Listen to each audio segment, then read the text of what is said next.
একটা বিমান, একটা দুর্ঘটনা। মুহূর্তে মাইলস্টোন কলেজ রূপ নিল এক বিভীষিকায়। যেখানে একটু আগেও ছিল ক্লাসের কোলাহল, সেখানেই তৈরি হলো শত শত আর্তচিৎকার। বাংলাদেশ বিমান বাহিনীর F7 মডেলের বিমানটি দুপুর 1:06 উড্ডয়ন করে। 12 মিনিট পর ঠিক 1:18 বিমানটি বিধ্বস্ত হয়। বিমান চালাচ্ছিলেন ফ্লাইট লেফটেন্যান্ট তৌকির। এটি তার সোলো ফ্লাইট ট্রেনিং এর অংশ ছিল। এই ধাপে এসে একজন প্রশিক্ষণরত বৈমানিক প্রথমবারের মতো একা কোনো প্রশিক্ষক ছাড়াই নিজে একটি বিমান ওড়ায়। ফ্লাইটের দৈর্ঘ্য ছিল সাধারণত 20 থেকে 30 মিনিটের, কিন্তু কে জানতো মাত্র 12 মিনিটেই সবকিছু শেষ হয়ে যাবে। তাছাড়া এই ট্রেনিং এর আগে পাইলটের মনোবল, দক্ষতা, জরুরি অবস্থা সামলানোর কৌশল সহ নানান বিষয় বারবার পরীক্ষা করে দেখা হয়। সবকিছু ঠিক থাকলে তখন তাকে একাই একটি বিমান নিয়ে ওড়ার সুযোগ দেওয়া হয়। তৌকির সবকিছুর যোগ্য ছিল। তিনি বিমান নিয়ে কুর্মিটোলা পুরান এয়ারফোর্স বেস থেকে টেক অফ করেন।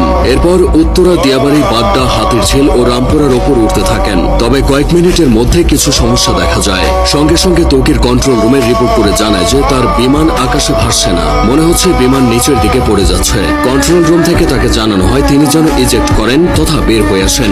বিমান যখন নিয়ন্ত্রণের বাইরে চলে যায় তখন পাইলট নিজেকে বিমানের বাইরে বের করে আনেন প্যারাশুট সহ। এটি ইজেক্ট, কিন্তু কোনো এক অজানা কারণে তা সম্ভব হয়নি। এদিকে কন্ট্রোল রুমের সাথে পাইলটের যোগাযোগ বিচ্ছিন্ন হয়ে যায়। তার ঠিক 1 থেকে 1.5 মিনিটের মধ্যেই বিমানটি নিয়ন্ত্রণ হারিয়ে উত্তরা মাইলস্টোন স্কুলে বিধ্বস্ত হয়। মূলত স্কুলের আবাসিক ভবনে বিমানটি আছড়ে পড়ে। ভবনটির নাম হায়দার হল। হলের পুরো অংশ ধসে গেছে।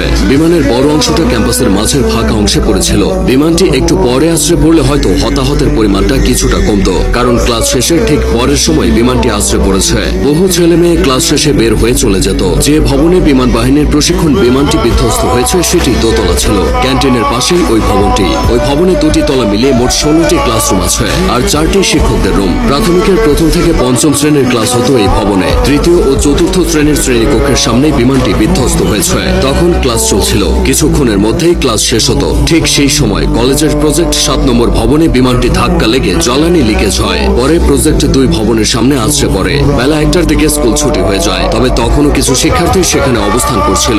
তারাই সবচেয়ে ক্ষতিগ্রস্ত হয়েছে। অনেক অভিভাবক বাইরে থেকে দাঁড়িয়ে শুধু দুর্দশা দেখেছে, কিছুই করার ছিল না। দুর্ঘটনা যা ঘটার তা ঘটে গেলেও কিছু প্রশ্ন থেকে গেছে। স্কুল কলেজ এরিয়ায় বাস ট্রাকের হর্ন আস্তে করার কথা বলা হয়। সেখানে স্কুল এরিয়ায় প্রশিক্ষণ বিমান ওড়ানো নিয়ে বেশ সমালোচনা হচ্ছে।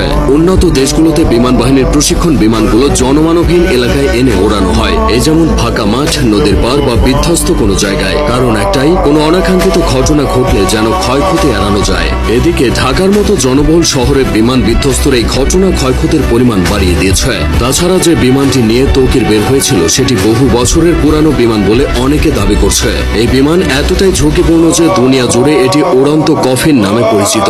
এই ধরনের দুর্ঘটনা